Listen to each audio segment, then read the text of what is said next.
पहला पतरस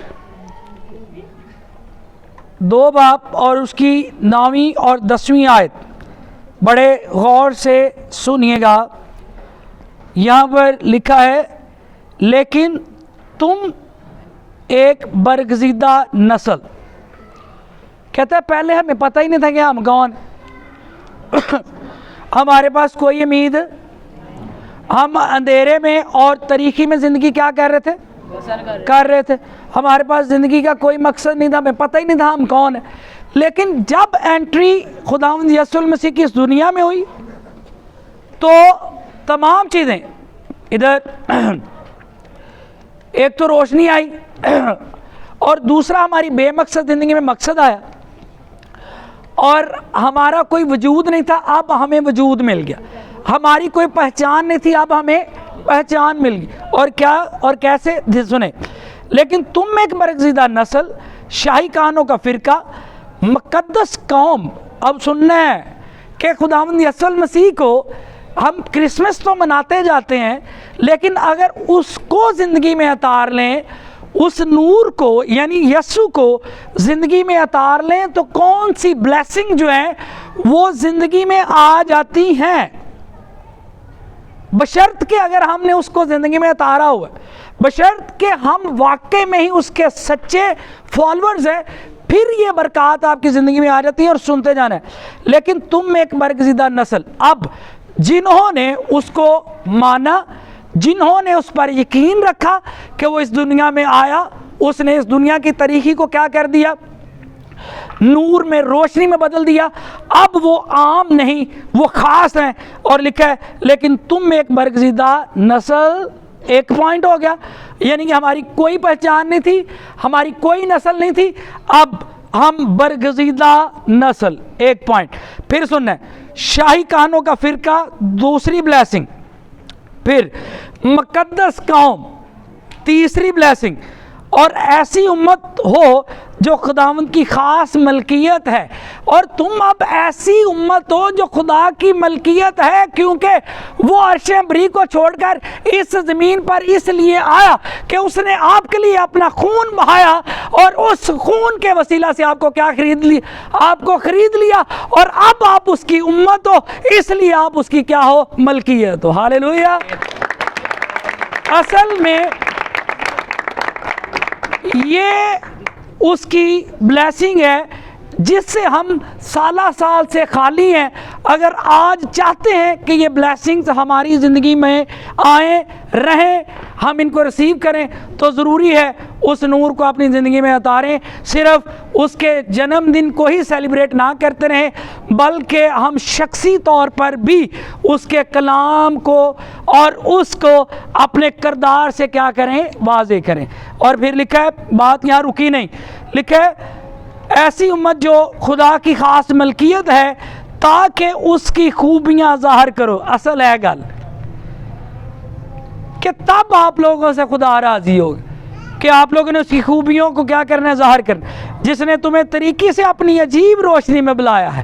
पहले क्या थे, तरीक़ी में थे, अब रोशनी में हो। पहले तुम कोई उम्मत ना थे, तुम्हारी कोई पहचान नहीं थी, तुम अंधेरे में थे, तुम कोई उम्मत ना थे, मगर अब खुदा की क्या हो, उम्मत हो। हालेलुया।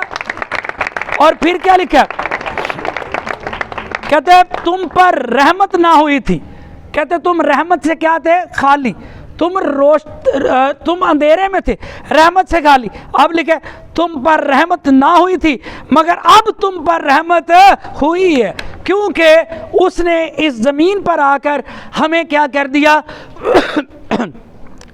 हमारी वो ज़िंदगी जो ना उम्मीद थी उसको उम्मीद, हमारी वो ज़िंदगी जो बेमकसद थी उसको मकसद, हमारी वो ज़िंदगी जिसके पास कोई रास्ता नहीं था उसको रास्ता, और हमारी वो ज़िंदगी जिसके पास कोई मंजिल नहीं थी उसको मंजिल प्रोवाइड की।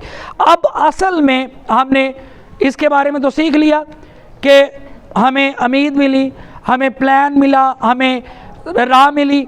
अब असल में हम उस राह पर चलते चलते जाएंगे कहाँ, अब उस मंजिल का जिक्र करेंगे। मकाशवा 22 बाब और 5 आयत में बड़े गौर से सुनिएगा। अब असल में वो मंजिल जिसकी मैं बार बार आपके सामने ज़िक्र कर रहा था, अब उस मंज़िल का ज़िक्र करने लगा हूँ। अब मैंने आपको बताया हमें कोई उम्मीद नहीं थी, उम्मीद मिली, हमें मकसद मिला, हमें राह मिली, हमें बड़े ज़्यादा दर्जात मिले। अब असल में मेन इन सारी बातों का जो पर्पज़ है, डेस्टिनेशन यानी मंजिल है, वो क्या है, वो बड़े गौर सुने। 22 बाब 5वीं आयत में लिखा हुआ है, बड़े गौर से सुनेगा। पहले मैंने बताया अंधेरा था, लानत थी, कर्ज था, हर तरफ हाहाकार, आप कोई उम्मत ना थे लेकिन आप उम्मत भी बने, बरगजीदा भी बने, शाही कहानों का फ़िरका कहलाते हैं। और सुने तीसरी आयत से जब पढ़ते हैं बकाशवा 22 बाब, और लिखा है और फिर लानत ना होगी और खुदा और बर्रा का तख्त उस शहर में होगा और उसके बंदे उसकी इबादत करेंगे और वो उनका मुंह देखेंगे और उसका नाम उनके माथों पर लिखा होगा और फिर रात ना होगी, रात ना होगी, अंधेरा ना होगा, फिर रात ना होगी और वो चिराग और सूरज की रोशनी के मोहताज ना होंगे। कहते हैं इस दुनिया की रोशनी की ज़रूरत ही नहीं रहनी, ना सूरज की ज़रूरत, ना रोशनी के मोहताज होंगे, क्योंकि खुदावंद उनको रोशन करेगा और वो अब्दुल-आबाद बादशाही करेंगे। हालेलुया, ठीक है, यानी हमेशा के लिए वो उस बादशाही का हिस्सा भी बनेंगे और बादशाही करेंगे। और बादशाही करने के लिए बादशाही कौन करता है? बादशाही कौन करता है? ऊंची बोलो, बादशाही कौन करता है? बादशाही बादशाह करता है। बादशाह के जो बच्चे यानी शहजादे और शहजादियाँ, शाही खानदानों का फिरका, इसलिए आप लोगों से कहा गया।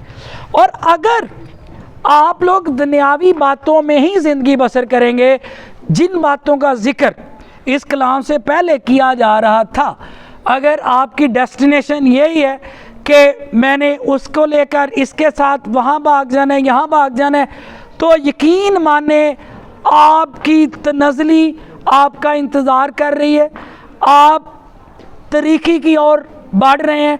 अगर आप चाहते हैं कि आप रोशनी में आएँ, खुदा के प्लान्स को काम करने दें, और चूँकि ये एकेडमी का प्रोग्राम है, स्टडी करने वाले सारे बच्चे यहाँ पर मौजूद हैं, आप लोगों से फिर एक बार मैं इल्तमास करूँगा कि आप लोगों ने इस क्रिसमस को स्पेशल क्रिसमस करना है। एक बार मैंने एक इबादत अटेंड की और उस इबादत में एक पास्टर साहब ने कलाम सुनाया और उस कलाम के बाद उन्होंने दुआ की और उन्होंने कहा कि आज आपके सामने एक ब्लैंक चेक है। इमेजिन करें कि वो चेक आप देख रहे हैं और आज आपने उस चेक के ऊपर जो कुछ लिख देना है वो आपकी ज़िंदगी का क्या बन जाएगा? हिस्सा बन जाएगा। अमान के साथ लिख दें तो वो आपकी ज़िंदगी का क्या बन जाएगा? हिस्सा बन। और यकीन माने अगर आप यहाँ पर मौजूद हैं और आज अगर आप अपनी ज़िंदगी को खुदा के लिए वक्फ़ कर देंगे तो क्या होगा? आने वाली ज़िंदगी आपके लिए क्या होगी? रोशन और अच्छे मुस्तकबिल का इंतज़ार कर रही।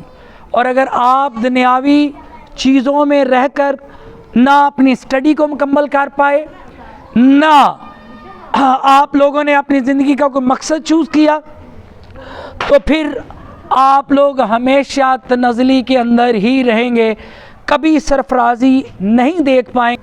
आप अपनी ज़िंदगी को खुदा को क्या कर दें? वक्फ़ कर दें, तो फिर जाकर आपके मामला ठीक होंगे। और ये वाला जो क्रिसमस है आपके लिए सही मानों में खुशियाँ लेकर आएगा, आपके लिए सही मानों में रोशनी, आपके लिए सही मानों में नूर लेके आएगा, आपके लिए सही मानों में एक बेहतर ज़िंदगी की शुरुआत लेके आएगा। अगर आप ऐसा करेंगे तो ये फिर मुमकिन होगा। अगर आप दुनिया के रहेंगे तो दुनिया कभी भी किसी को सरफराजी नहीं बख्शती। दुनिया की चीज़ें इंसान को हमेशा तनज़ली की तरफ लेके जाती हैं। तो मैं उम्मीद करता हूँ कि आपने इस कलाम को बखूबी सुना और इसको समझा भी है। हालेलुया।